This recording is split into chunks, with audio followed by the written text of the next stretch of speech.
CA চালু হবেই, সেক্ষেত্রে ভারতবর্ষে আধার কার্ড খুব গুরুত্বপূর্ণ নথি। যারা বলেছিলেন আধার প্যানের গুরুত্ব কী, তারা ঝড় তুলল কেন বলে তৃণমূলকে খোঁচা দিয়ে পাল্টা প্রশ্ন তুললেন বিজেপির রাজ্য সম্পাদক জগন্নাথ চট্টোপাধ্যায়। প্রসঙ্গত 2রা মার্চ কৃষ্ণনগরে আসছেন দেশের প্রধানমন্ত্রী নরেন্দ্র মোদী। তার আগে শনিবার মাঠ পরিদর্শনে আসেন বিজেপির রাজ্য নেতৃত্ব, একই সঙ্গে জেলা নেতৃত্ব। সেখানে সাংবাদিকদের এক প্রশ্নের উত্তর দিতে গিয়ে বিজেপির রাজ্যের সাধারণ সম্পাদক জগন্নাথ চট্টোপাধ্যায় ঠিক কী বলেছেন তার সেই বিস্ফোরক বক্তব্য শোনাবো। আর এ নিয়ে আজকাল আগামী বিশেষ প্রতিবেদন। প্রধানমন্ত্রীর কৃষ্ণনগর সফরের আগে মাঠ পরিদর্শনে এসে বাতিল আধার কার্ড নিয়ে বিস্ফোরক মন্তব্য জগন্নাথের। আর দূরে নয় অ্যাপেলো, হাত বাড়ালেই অ্যাপেলো। অ্যাপেলো এবার আপনার বাড়ির কাছে।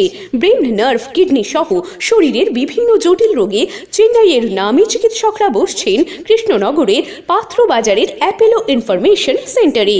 স্বল্প ভিজিটে পাওয়া যাচ্ছে দেশের বিখ্যাত চিকিৎসকদের কাছ থেকে চিকিৎসার সুযোগ। তাই দেরি নয়, জটিল রোগের চিকিৎসার জন্য সত্বর চলে আসুন পাত্র বাজারের অ্যাপেলো ইনফরমেশন সেন্টারে। এখানে রয়েছে চিকিৎসার সমস্ত অত্যাধুনিক পরিষেবা। তাই প্রয়োজনে যোগাযোগ করুন 8001129623। এক কথায় সেরা মানি। বিয়ের পোশাকে ঢাকেশ্বরী। ঢাকেশ্বরী বস্ত্রালয় প্রতিদিন খোলা। পছন্দ করতে হয় না, পছন্দ হয়ে যায়। ঢাকেশ্বরী বস্ত্রালয়, হাই স্ট্রিট, কৃষ্ণনগর, নদিয়া। সবাই ব্যাঘাত করবে বলে মনে করছেন? দেখুন, আধার কার্ড নিয়ে যে বিতর্ক সম্প্রতি তৈরি হয়েছে, সেই বিতর্কের ইউডিএআই যে আধার যে সংস্থা, সেই সংস্থা তারা নিজস্ব প্রেস বিবৃতি দিয়ে তা স্পষ্ট করে দিয়েছে। তৃণমূল কংগ্রেসের তরফ থেকে সীমান্তবর্তী কিছু মানুষজনকে উস্কানি দিয়ে বিপথে চালিত করার জন্য এই প্রচার হয়েছিল।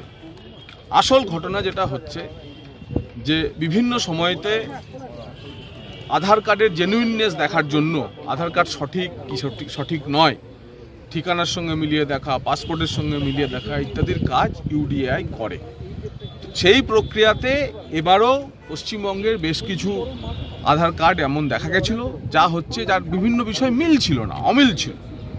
তো সেই কারণে সেক্ষেত্রে বলা হয়েছিল যে আপনাদের যা অমিল রয়েছে, আমরা যাই আমাদের পরিচয়পত্র থাকে, যেখানে কিনা আধারে তো বায়োমেট্রিক নেওয়া আছে, যা পরিচয়পত্র থাকে প্রত্যেকটি মানুষকে দেশের এর প্রক্রিয়ার মধ্য দিয়ে যেতে হয়। সে আধার কার্ড হোক, ভোটার কার্ড হোক, ব্যাংকের অ্যাকাউন্টের হোক, যে আমরা কেওয়াইসি জমা দিই না, অনেক সময় কেওয়াইসি মিল না হলে কি হয়, ব্যাংক থেকে আমাদের বলে না, প্যান কার্ডের তথ্য এদিক ওদিক হলে বলে না যে কারেকশন করিয়ে নিন। সেই বিষয়টি শুধুমাত্র হয়েছিল। তাতে সঙ্গে সঙ্গে জিনিস জানার পরেতে প্রধানমন্ত্রী স্বরাষ্ট্রমন্ত্রীর ইন্টারভেনশনে গুরুত্বপূর্ণ বৈঠক করে ইউডিআই সিদ্ধান্ত নিয়েছে যে ধরনের কোনো আধার কার্ড কখনো এভাবে ডিঅ্যাক্টিভেটেড বা ক্যান্সেল হয়নি, যে অপপ্রচার চালানো হয়েছে, ক্যান্সেল হয়নি। কিন্তু ব্যাংকে কেওয়াইসি জমা না দিলে আমরা যেমন ব্যাংকের খাতা চালাতে পারি না, আধারের ক্ষেত্রে মিসম্যাচ থাকলে সেটা যদি কেউ নোটিশ পেয়ে থাকেন সেটা করে নেবেন। কিন্তু কারোর আধার কার্ড বাতিল হয়নি, কারোর আধার কার্ড বাতিল হয়নি।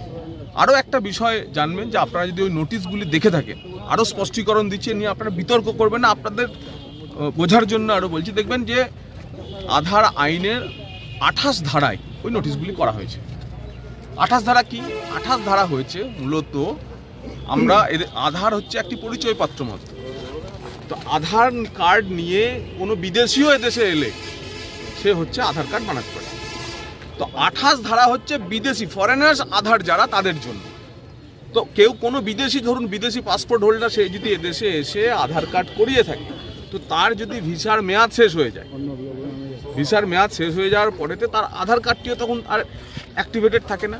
তো 28 ধারার যে বিষয়গুলি রয়েছে সেগুলি সবসময় জেনে রাখবেন যে সেগুলি হচ্ছে যে কোনো না কোনো বিদেশি পাসপোর্ট হোল্ডার যারা, তাদের ক্ষেত্রে বা এ ধরনের কোনো কিছু পাওয়া গেছে। কিন্তু যেসব শরণার্থীরা এদেশে এসে রয়েছেন সিএ আইন অনুযায়ী তারা প্রত্যেকে আমাদের এদেশে থাকবেন। তাই এ নিয়ে কোনো ধরনের মানে উস্কানি বা ইত্যাদি উত্তেজনার শিকার হওয়ার দরকার নেই। আধার নিয়ে যাবতীয় যা বিতর্ক ছিল তার নিষ্পত্তি হয়ে গেছে এবং আধার কর্তৃপক্ষ তা জানিয়ে দিয়েছেন যে কারোর আধার কার্ড বাতিল হচ্ছে না এবং কারো আধার কার্ড হচ্ছে ডিঅ্যাক্টিভেটেড বা ক্যান্সেল হওয়ার কোনো গল্প নেই।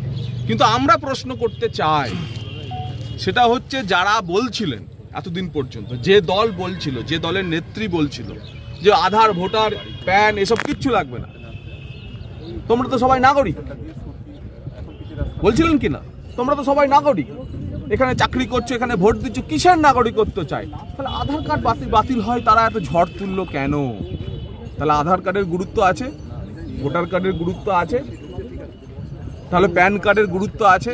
একজন মানুষ এখানে এসে বসবাস করলে, এখানে কাজবাজ জোটালে সে এদেশের নাগরিক হয় না।